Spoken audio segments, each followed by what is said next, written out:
Bem, a gente vai trabalhar então com o quantificador existencial. Nós vimos que o quantificador universal, ele se preocupa com o todo, com a totalidade dos elementos de determinado conjunto. A gente viu que o quantificador universal, ele trabalha, na verdade, com o todo, de forma compreensiva. Já o quantificador existencial, nele, não há esta preocupação. Não há esta preocupação. Você pode usar o quantificador existencial para se referir a grupo de elementos de um conjunto. Para ficar mais fácil, é até bom partir um pouco mais para a prática e deixar um pouco essa teoria por enquanto. Mais tarde vai ficar mais fácil para vocês. Olha, o quantificador existencial, que a gente vai simbolizar assim, com esse o contrário, tá vendo? Quantificador existencial, a gente vai utilizar este símbolo aqui,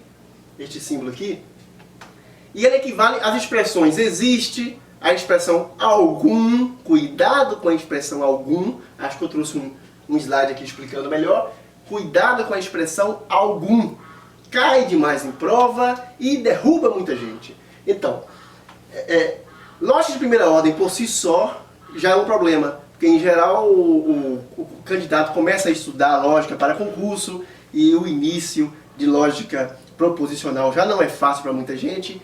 Então, geralmente não dá tempo de ver lógica de primeira ordem. Então, se a prova traz muitas questões de lógica de primeira ordem, o que acontece? Derruba muita gente, porque não deu tempo, não dá tempo de ver tudo isso. Tá? É por isso que eu digo, você tem que se preparar não para este concurso para o qual se inscreveu, mas já tem que se preparar para o próximo. A preparação ela tem que ser constante, estudar mesmo. Então, o quantificador existencial, nele você vai identificar termos que levam a essas palavrinhas. Existe, algum, palavrinha algum, existe pelo menos um e existe um. Ou como eu disse aqui no slide, ou outras palavras sinônimas. Então, observem. Se eu tivesse aqui, olha essa expressão. Existe x, tal que x sobre 2 pertence ao conjunto dos números naturais. Existe x, tal que x sobre 2 pertence ao conjunto dos números naturais. Isto é verdadeiro ou falso? Claro que é verdadeiro. É óbvio que existe x, tal que x sobre 2 pertence a n. É óbvio que existe. Por exemplo, x poderia ser 10. 10 dividido por 2 dá 5. 5 pertence ao conjunto dos números naturais. Agora, é interessante, percebam que se eu utilizasse aqui o quantificador universal, aí a expressão já não seria verdadeira. Se eu utilizasse aqui para todo x, x sobre 2 pertence a n, aí a expressão seria falsa. Porque não é todo x que eu coloco ali que x dividido por 2 vai pertencer ao conjunto dos números naturais. Não é todo x. Mas, vocês já começam a perceber que, em verdade, lá na frente nós vamos negar uma expressão com quantificador universal utilizando o quantificador existencial. E a recíproca é verdadeira. Nós vamos negar uma expressão com quantificador existencial utilizando o quantificador universal. A gente já percebe, já a partir daqui dessa pequena aula introdutória, a gente já percebe como é que vai chegar lá na negação. Mas vamos, parodiando aí Jack, o Estripador, vamos por partes. Então, o que acontece? O quantificador existencial, ele dá destaque. Vamos ver a expressão de baixo? Olha aqui. Existe x, tal que x ao cubo é menor do que 57. E aí, essa expressão é verdadeira ou falsa? Claro que é verdadeira. Claro que existe elemento, que existe x, que ao ser elevado ao cubo será menor que 57. Por exemplo, 3. Vamos elevar 3 ao cubo? 3 vezes 3, 9 vezes 3, 27. 27 é menor que 57. 2, por exemplo. Vamos elevar 2 ao cubo? 2 vezes 2, 4 vezes 2, 8. 2 ao cubo dá 8. É menor do que 57. É óbvio. Então, essa expressão também é verdadeira. Existe, olha aqui, estamos usando o quantificador existencial. Existe x, tal que x elevado ao cubo é menor do que 57. Mais uma vez, se nós... já preparando vocês para o pior que está vindo por aí, o chumbo grosso. Claro que se eu trocasse aqui, tirasse o quantificador existencial e colocasse o quantificador universal, aí a expressão já não seria mais verdadeira, seria falsa. Se eu dissesse aqui, por exemplo, vamos colocar aqui, se eu dissesse para todo x, ou qualquer que seja x, x ao cubo é menor do que 57, a expressão seria falsa. Não é qualquer que seja o x, x ao cubo é menor do que 57. E se x fosse, por exemplo, se x fosse 50 ao cubo, será bem maior do que 57. Logo, se eu utilizasse aqui o quantificador universal, esta expressão seria falsa. E a gente continua trabalhando com verdadeiro ou falso. Mas, dentro do quantificador existencial, eu quero chamar a atenção de vocês para o uso de algum e o uso de nenhum. Olha, eu diria para vocês que...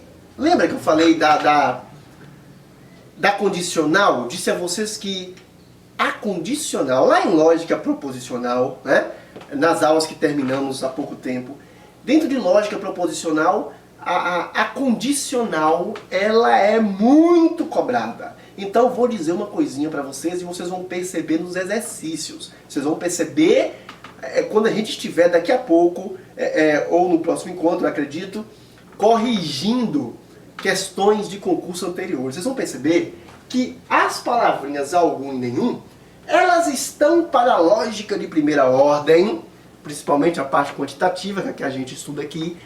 As palavrinhas algum e nenhum estão para a lógica de primeira ordem, assim como a condicional está para a lógica proposicional, ou seja, cai demais, cai muito e confunde muita gente. A gente já apresenta aqui algo do que está por vir. Por exemplo, algum. Por mais que as pessoas pensem que algum trata-se do quantificador universal, algum se refere ao quantificador existencial. Algum é uma palavra quantificadora existencial. Observem ali aquela frase, aquela sentença. Nós temos algum estudante gosta de maçã. Vamos copiar aqui? Algum estudante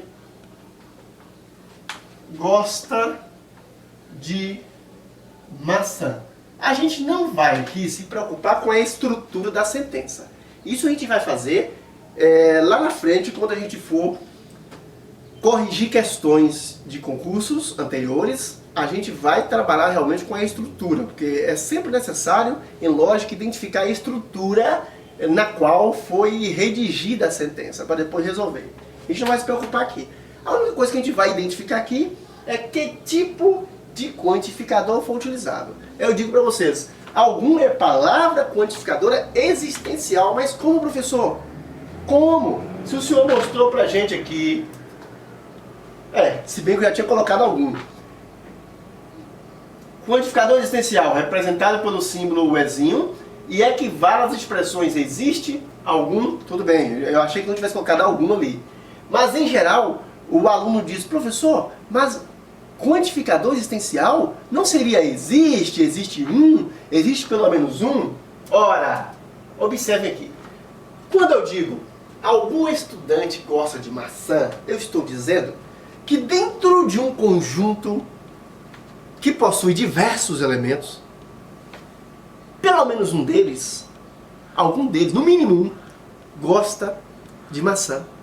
Não é isso? Gente, é a mesma coisa que eu dissesse assim, existe estudante que gosta de maçã. Concorda comigo? É. Mesma coisa que eu dissesse, existe estudante que gosta de maçã. Existe estudante que gosta de maçã. Ok? E cuidado também com nenhum. Nenhum já é universal. E aqui é onde vem a maior complicação. Muita gente pensa que a expressão nenhum, ela se reporta ao quantificador existencial, e não é. Nenhum se reporta ao quantificador universal. Quando eu digo nenhum, eu estou me referindo a todo. Eu estou usando a forma compreensiva de acatar os elementos de um conjunto. Atenção! Nenhuma geladeira é preta. Nenhuma geladeira é preta. É verdade, hein? É verdade. Eu ainda não vi, duas coisas não vi ainda. Geladeira preta e o genro carregar a foto da sogra na carteira. Então, nenhuma geladeira preta. Nenhuma geladeira é preta. Nenhuma geladeira preta. Quando eu digo nenhuma geladeira preta, gente, eu estou dizendo que todas as geladeiras não são pretas. Ou melhor, todas as geladeiras são não pretas. Vamos usar a expressão certa. Quando eu digo nenhuma geladeira preta, é a mesma coisa que eu dizer assim, olha, atenção, toda geladeira é não preta. Ou ainda, né, já que essa expressão é um pouco fora do cotidiano de vocês, eu posso dizer assim, toda geladeira não é preta.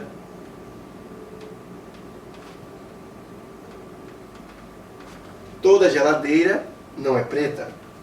Ou seja, por enquanto, quero apenas que vocês entendam a posição de algum e de nenhum. E, consequentemente, de outra expressão que seja sinônima de algum e de nenhum. Observem a posição dentro dos quantificadores. Observem, por favor, que algum é existencial e que nenhum é universal. Isso vai facilitar bastante as nossas próximas aulas, né? A gente vai dar uma olhada agora no quantificador único, que eu chamei de único, o existencial único, e depois a gente já começa a pensar aí, já ensinar a forma negativa.